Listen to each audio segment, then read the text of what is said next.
Today's meditation words come from Jeff, Your Joys and Sorrows in the chat if you feel comfortable doing so. What is Independence Day? Well, according to Wikipedia, Independence Day is a federal holiday in the United States commemorating the Declaration of Independence of the United States on July 4th, 1776. Pretty straightforward. But I found the word commemorate particularly interesting, and since I love etymology of words, I looked it up. To my surprise, the roots of the word come from the Latin words meaning mindful and together. In other words, commemorating something is an act of collective mindfulness, of remembering why we are here and for what purpose. Mindfulness, at least in some capacity, was already baked into what the holiday of July 4th was meant to be about. The question is whether we've truly honored this day. I reckon this day did not become a federal holiday so we could grill burgers, launch fireworks, and have a cold one. Although I've done all these things and they were fun for the most part. It was established as a day to remember that the 13 American colonies were no longer subject and subordinate to the rule of Britain. July 4th meant we were now united and free and independent. But here in 2022, I ask whether we are really united, free, and independent. What are we still subject to and subordinate to? Unbridled capitalism? Individual materialism? Racism? How are we united? By language? By state or city? By sports teams? By the races we like watching? By race, class, or color? Who is actually free? Can I be truly free if you're not truly free? What's that cost of freedom? Are we dependent? Independent or interdependent? How much do we depend on those around us? How much do we depend on those countries halfway around the globe? Now I want you to contemplate your own body under the lens of Independence Day while answering the following questions to yourself. Are your head, heart, and belly united? Are you living as a united body of states, or are you taking part in some kind of internal civil war? Are you free to choose the actions you want, or driven by unconscious habits and compulsions? Or for some of us, the government. How do you balance your need for independence and interdependence? All of this leads to a very important question. What would you commemorate if you were celebrating your personal Independence Day?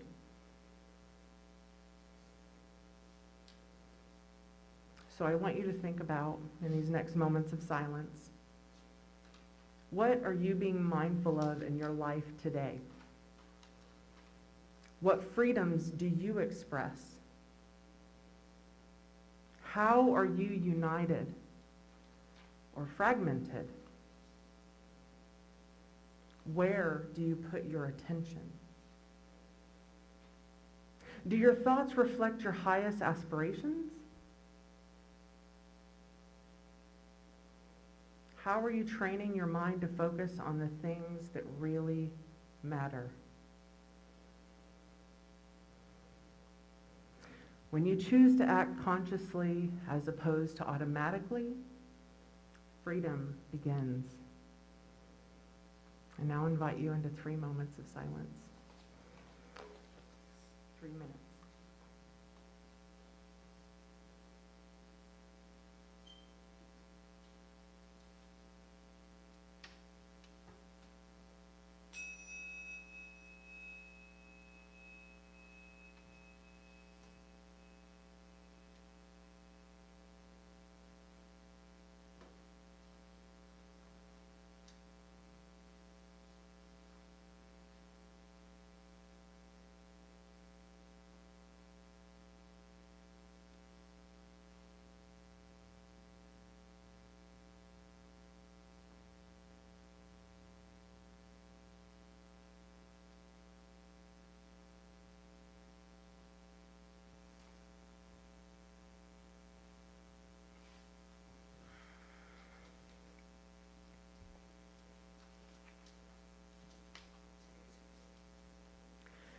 So today's service is going to be a little bit different than what you're used to. And some of you have already experienced this before, but today we are going to be doing a breakout service.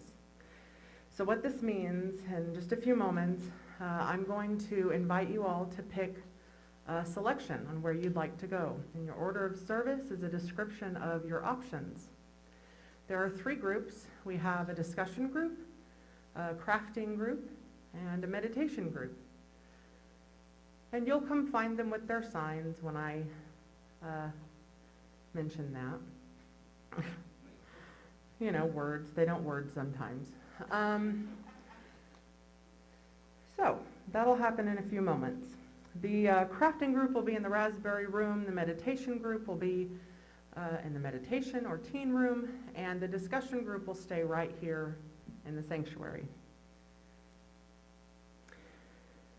So on July 4th, 1776, the Declaration of Independence was ratified. Despite being aware of its obvious shortcomings, and its rousing statements about equality and freedom have inspired generations to continue to encourage these types of views.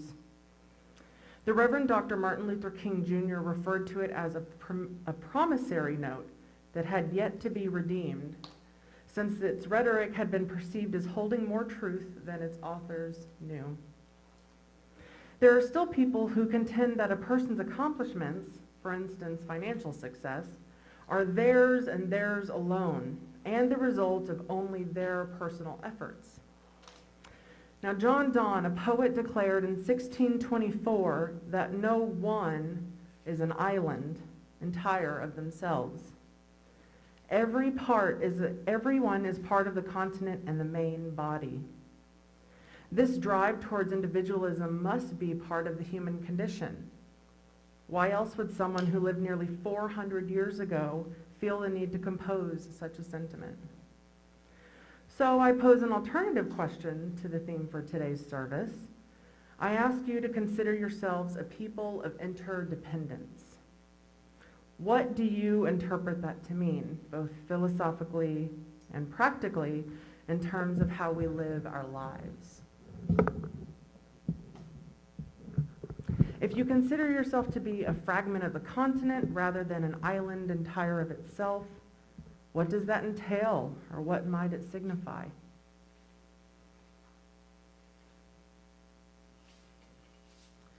What, in your opinion, does it mean, or what would it mean for you and our church to consider these to be specifically Unitarian Universalist values?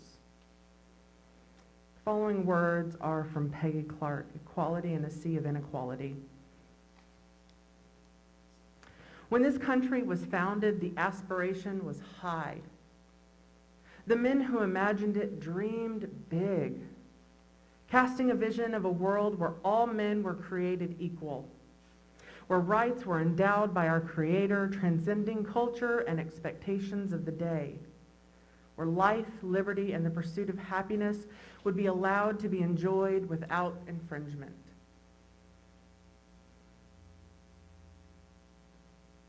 It was a radical and new vision, born from the Enlightenment and optimism and inspired by scientific discovery. It was an intoxicating vision, as bold as the Protestant Reformation that had swept all of Europe. And they had the hubris to believe that they could make it happen.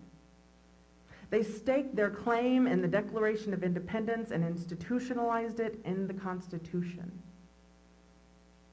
They elected their first president, and when he stepped down, relinquishing power to return to the role of citizen, those founders believed they lived to see their vision realized. A new president ran for office, and the republic was up and running. It was done. A new world order. Those men weren't distracted by the genocide they inspired or the enslavement of other people they required for this nation to be born. They declared equality while swimming in a sea of inequality. When they declared all men were created equal, they meant white, Protestant men. They didn't mean women. They weren't including black people who'd been enslaved or those who were free. They didn't include Catholics, Jews, or people who didn't own land. They were so proud of their inclusivity, so inspired by their own cutting-edge philosophy that they had no idea how narrow it was, how constrictive, how small a vision. The men that wrote these words were calling into being a more perfect union. They were establishing justice, ensuring domestic tranquility, securing the blessing of liberty. They believed that they and the men of their generation would will this new nation into being. They would establish the structure required for such grand vision, they would test it, and then it would be done. They didn't realize it would require many more people with many different views and voices. They didn't know how many generations would have to be a part of the creation of that dream, how long it would take before the nation they imagined would be made manifest. The soul of America has yet to be born. Thank you. All right, folks, it is that time. We are going to go into our breakout groups, and we will be in them till about 10 till.